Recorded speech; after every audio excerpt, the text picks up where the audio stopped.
The sight within. The world often measures people by what they can see, but I have learned that true vision does not come from the eyes. My name is Tobias, and I have been blind for as long as I can remember.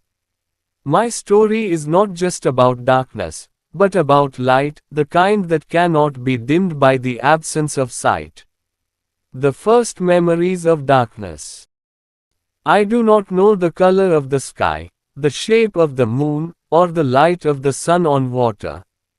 They say I was born seeing, but I do not remember it. My mother told me that as a child, my eyes were bright and full of curiosity.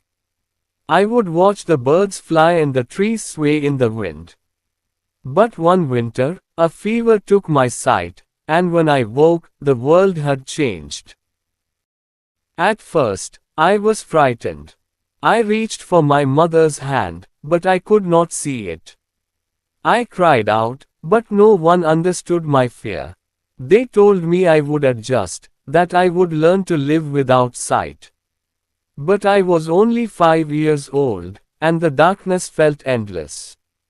I remember the first time I tried to walk outside after losing my vision. The world felt dangerous, full of unseen obstacles. I tripped over a rock and fell hard, scraping my knees.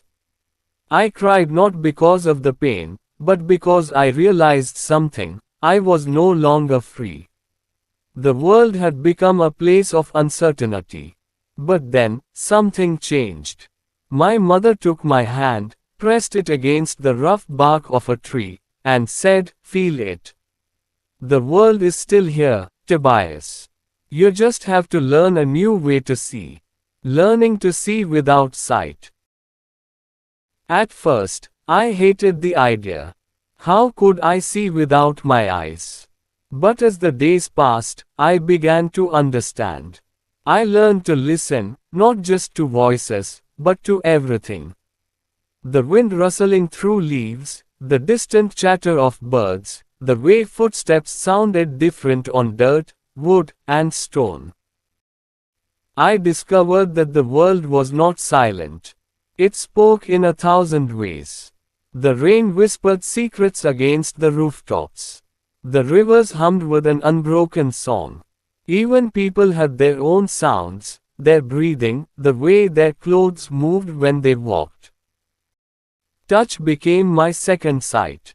I traced the faces of my family with my fingers, memorizing the curve of my mother's cheek, the roughness of my father's hands. I learned to read by touch, running my fingers over raised dots that formed words. And smell, oh, the thing smell could teach me. I could tell when rain was coming before anyone else. I knew when my grandmother was baking bread before she even called me for supper.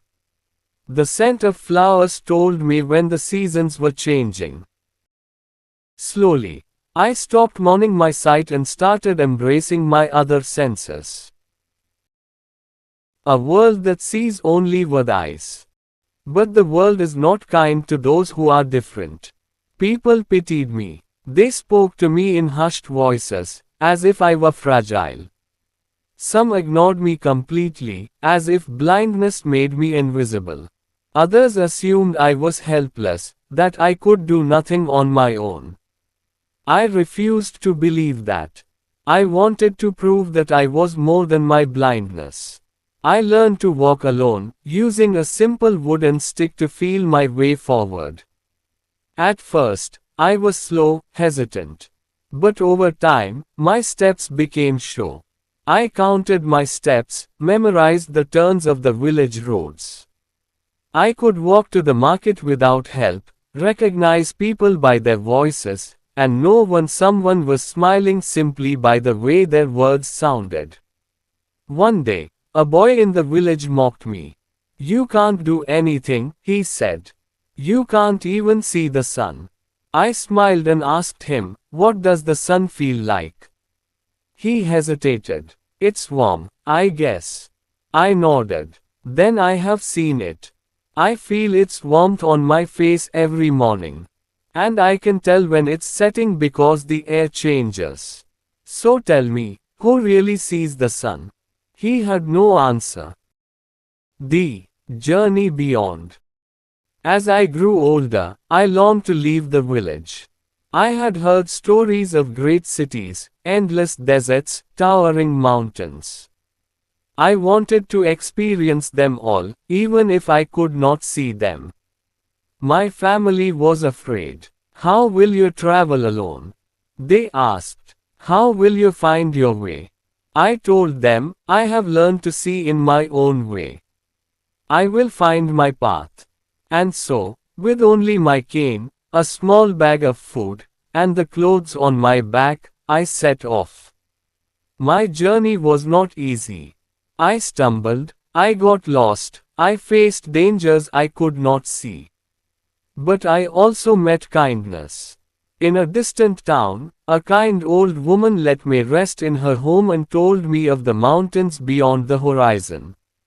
In another, a merchant allowed me to touch his wares, describing every item in detail so I could see them in my mind.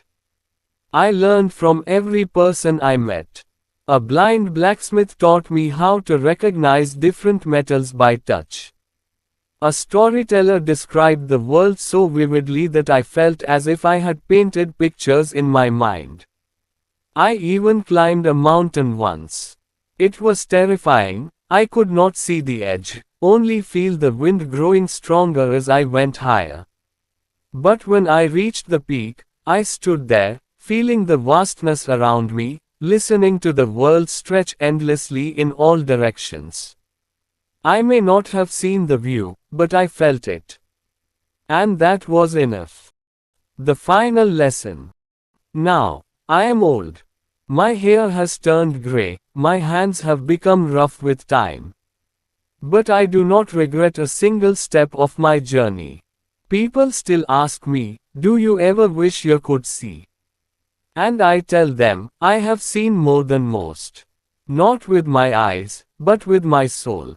Because true sight is not in what the eyes perceive, but in how the heart understands the world. And in that, I have never been blind.